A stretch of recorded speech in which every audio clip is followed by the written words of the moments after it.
When a series of missionary photographs arrived in England in the late 19th century, they caused outrage. The mutilations had been strategically photographed against white for maximum impact. It's a documentary. The children came from the Congo, but the man accused of their suffering was white, European, and royal.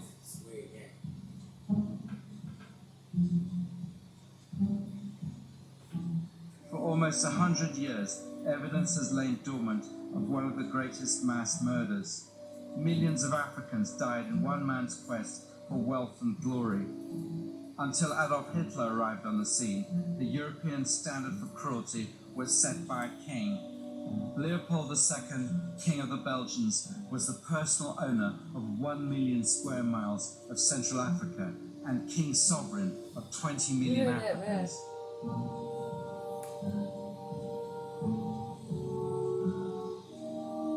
In the 1880s and 90s, the world outside Africa wanted rubber for its new bicycle and car industries, and Leopold's Congo Free State had the world's largest supply of wild rubber. The king had struck gold, black gold. He was determined to get as much rubber to Europe as he could, and as fast as he could. The rubber in this district has cost hundreds of lives, and the scenes I have witnessed while unable to help the oppressed have been almost enough to make me wish that I were dead. Over a period of 20 years, Leopold turned the Congo into a vast labor camp 80 times the size of Belgium, in the process making himself into one of the richest men in the world. As the number of deaths grew, so did his profits. This rubber traffic is steeped in blood. And were the natives to rise and sweep every white person on the upper Congo into eternity, there would still be left a fearful balance to their credit.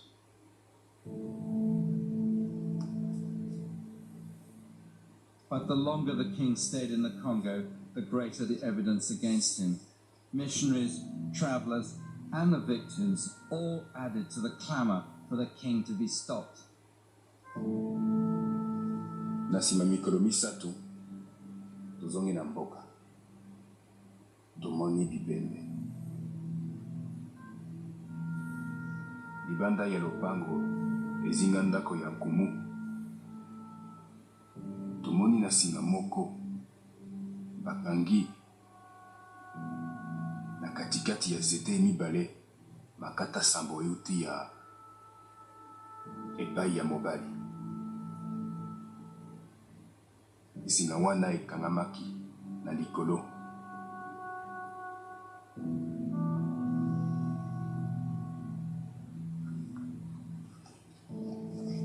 Astonishingly, for the time, there were calls for Leopold to be hanged at the new International Court of Justice in The Hague.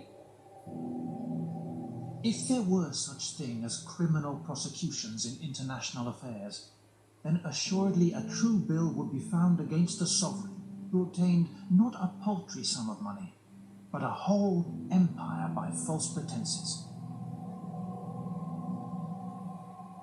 Instead of being hanged, Leopold was reinvented as a great humanitarian king, a great civilizer.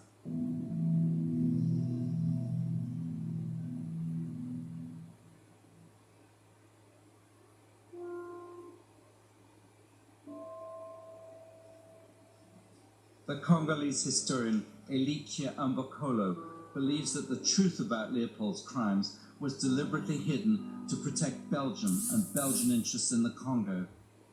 This film details the charges against King Leopold and reveals a cover-up of monumental proportions.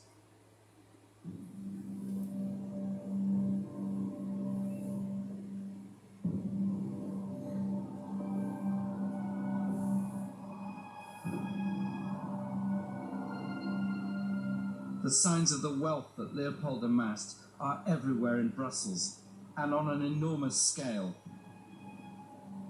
The king built the Cinquantenaire to celebrate the country's 50th anniversary.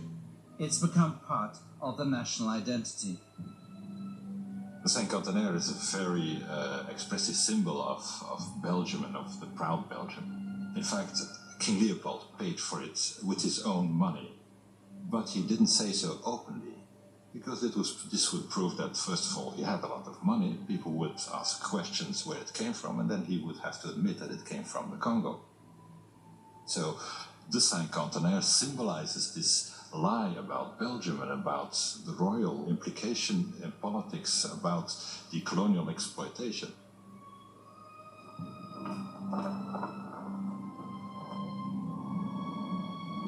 C'est incroyable de voir tous ces embellissements, toutes ces réalisations, toutes ces richesses, sans une seule référence au Congo et aux Congolais.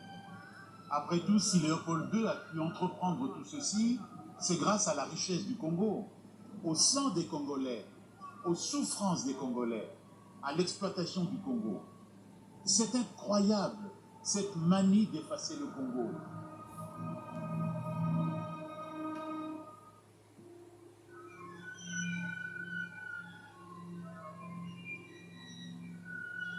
The Royal Museum for Central Africa was also built by Leopold and paid for with Congo money. It's a vision of Africa through Leopold's eyes and with a huge dose of homage.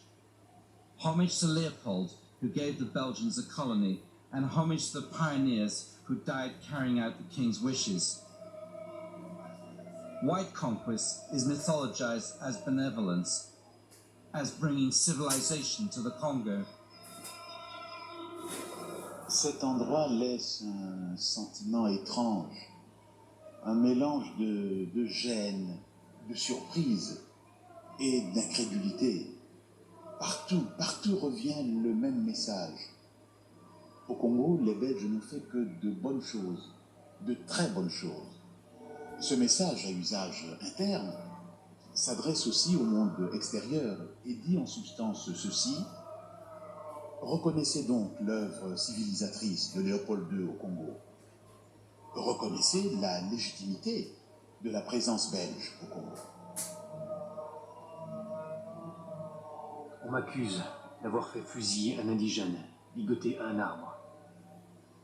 Je suis également accusé d'avoir mené une attaque contre un village, au cours de laquelle beaucoup de Noirs ont été tués. On m'accuse d'ailleurs, ainsi que 5 autres Blancs, d'avoir tué 150 personnes, d'avoir pendu en forme de croix des femmes et des enfants, ainsi que d'avoir coupé les organes génitaux et les têtes d'hommes pour les attacher aux palissades.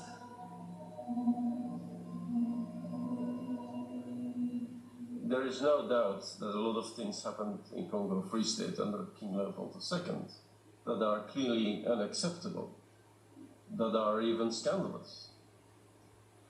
But one has to look at the sign of the times, and the sort of none of the colonial powers in those days were really softies and had a fairly human approach. I mean, only look at what the Brits and the French and the Dutch who introduced slave trade, or the Germans were doing.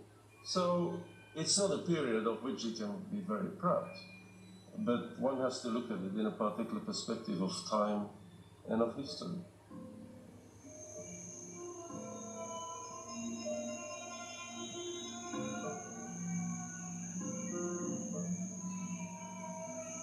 Leopold's Congo was a prison state. Africans had no rights, no justice, and no freedom. They were there to serve a voracious European king. Thousands of miles away, Leopold was content that the end always justified the means, and the end was to make money.